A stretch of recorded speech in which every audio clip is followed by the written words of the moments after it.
السلام عليكم ورحمة الله وبركاته. إخواني أخواتي، نتمنى تكونوا على خير وبخير ويلقاكم هذا الفيديو في أحسن الأحوال، ومرحبا بكم في فيديو جديد اللي غنحضروا على بركة الله. دي بتي طاخت. أول حاجة غنحتاجو نص كيلو دقيق الأبيض الفورس اللي كيكون طبيعتها المغربل، ساشي ديال فاني، 80 غرام ديال السكر كلاصي، وشويه د الملح، يعني قياس ديال راس المعالقه صغيره. كنخلطوا هاد النواشف، عاد نضيفوا 200 غرام ديال الزبده اللي كتكون بطبيعه الحال في حراره المطبخ باش تسهل لينا باش تدخل لينا في داك الدقيق. هنا غادي نحاولوا نجمعوا الخليط ديالنا، نخدموه بحال كنخدموا الكسكسو حتى نحصلوا على حبيبات ديال الكسكس باش كتنجح لينا العجين. كنضيف بيضه واحده، دائما البيض على حسب البيض كبير او صغير. الا كان مازال خصكم تزيدوا البيض، زيدوا فقط صفر البيض، وهي كنظن البيضه الا كانت كبيره كافيه. كنجمعوها دائما بالاصابع. عاد كنضيفوا 2 معالق كبار ديال الماء من الروبيني، ودائما كنكملوا جميع ديال العجين بالاصابع كي كتشوفوا، يعني بدون دلك، ما ندلكوهاش، فقط كنجمعوها حتى كتجمع لينا، وكنشكلوها على شكل لولب كيف كتشوفوا. وغندخلوها للثلاجه، نديروها في غطاء في كيس بلاستيكي ولا بابي سلوفان، وندخلوها للثلاجه ترتاح. الا بغينا نخدموها على الاقل نصف ساعه. عاد كنخدموا بهذا العجين، يعني مش كنجيوش مباشره ونخدموها، ضروري ترتاح شويه في الثلاجه. نديروها ترتاح لما نخدموا الحشوه ديالنا. نمشيو نخدموا مباشره الحشوه. غادي نحتاجوا 100 غرام ديال الزبده الممتازه. هنا سكر كلاصي عندنا 100 غرام بالحق. مع غادي نخلطوا غير شويه مع الزبده وشويه ديال الملح.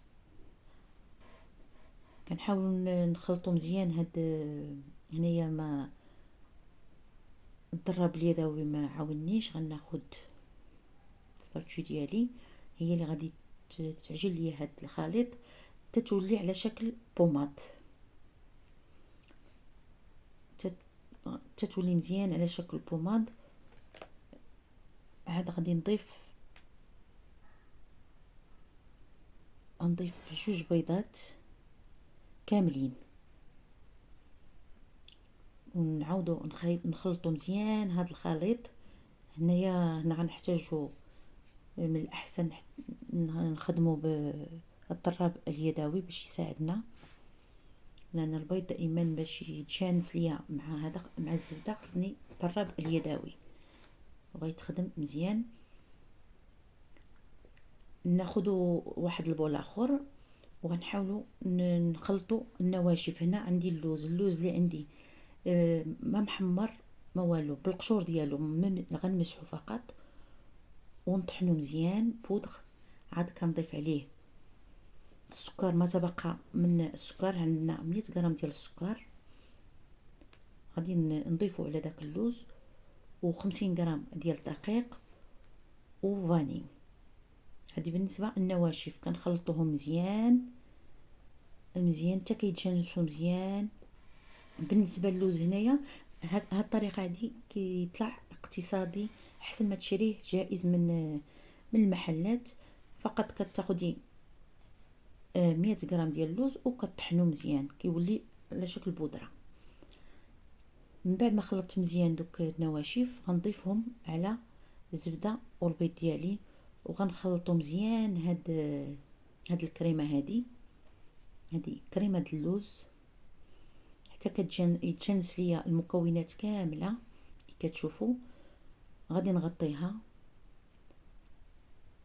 نغطيوها وندخلها ترتاح شويه في الثلاجه على ما نخدموا القوالب ديالنا. او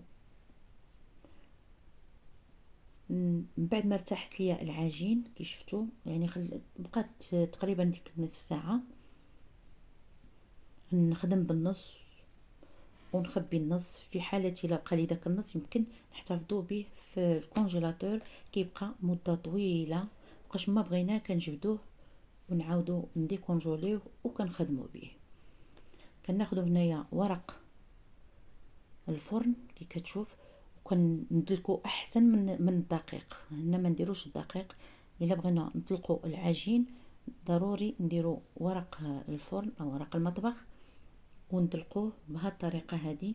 وناخذوا، انا عندي هاد القوالب هادو. بالنسبه للقوالب، اي قوالب عندكم يمكن لكم ديروهم. انا فضلت هاد القوالب، كيجيو زوينين وكيجيو هماويين في المنظر وشكل اخر. بالنسبه الطريقه باش كنعمروا هاد القوالب كي كتشوفوا هكا في الفيديو، كنقطعوا العجين وكنحاولوا نعمروا دوك القوالب ونبركوا على الجوانب ديال كل قالب مزيان باش ياخذ لنا الحجم ديال القالب.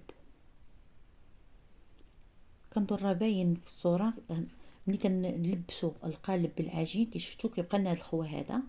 كنحاولوا نبركوا في الجوانب مزيان باش كيتسطح لينا وكياخذ الحجم ديال القالب. وهنا هادوك الريوس او داك اللي كيبقى لنا العجين اللي كتبقى لنا من الفوق نقطعوها بالموس من الجهه اللي ماشي ماضيه باش كتقطع لينا مزيان. انا هنا عاود درت قالب دائري. دائما كيبقى لك الاختيار في القوالب. القالب اللي عندك ديرو، وممكن تحضروها وتوضعوها عفوا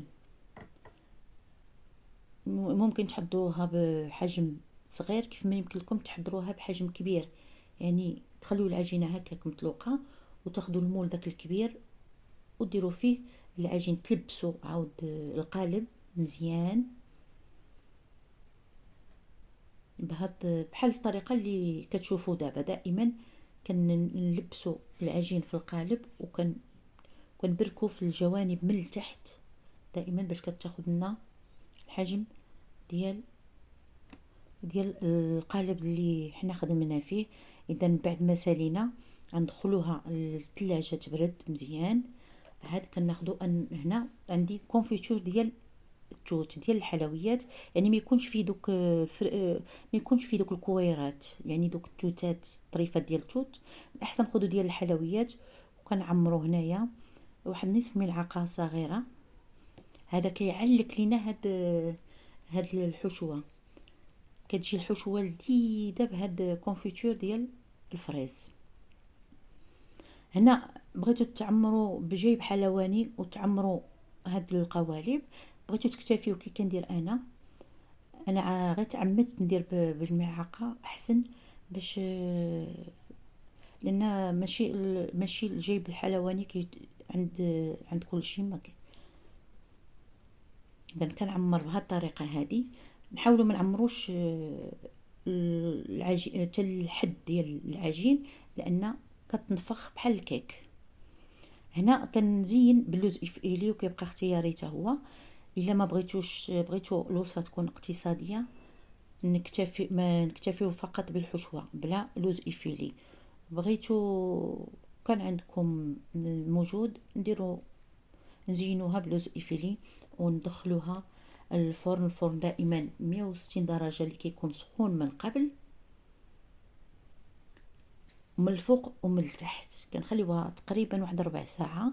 كنخرجوها حتى كتبرد، عاد كنحيدوها من القوالب وكندهنوها بالناباج بهذه الطريقه هذه. انت كتشوفوا راه كتحمر مزيان وكتطلع كتنفخ مزيان. يعني داكشي باش قلت لكم انا بلا ما تطلعوها حتى الفوق راه كتجي معلكه وهماويه. وبالنسبه هاد العجين انا كيف قلت لكم يمكن لكم تخليوها في كونجيلاتور الا ما بغيتوش تخدموا بها راه كتصبر. بالنسبه للطريقه ديال التزيين كندهناهم بناباج نتعاونوا بواحد ورقه وكنديروا سكر كلاصي من الفوق، يعني كتجي زوينه بهذا المنظر. بغيتو دردروا سكر كلاصي عليها كلها، بغيتو تكتفيو غير بالناباج، يعني دائما طريقه تزيين نتوما حرين فيها كيف ما كتشوفوها. نحل معكم وحده، انتما كي كتشوفوا كتجي معلكه وزوينه، ونتمنى هذا الفيديو ينال الاعجاب ديالكم وتساعدوني وتبارطاجوا للاحباب. وشكرا مع السلامه.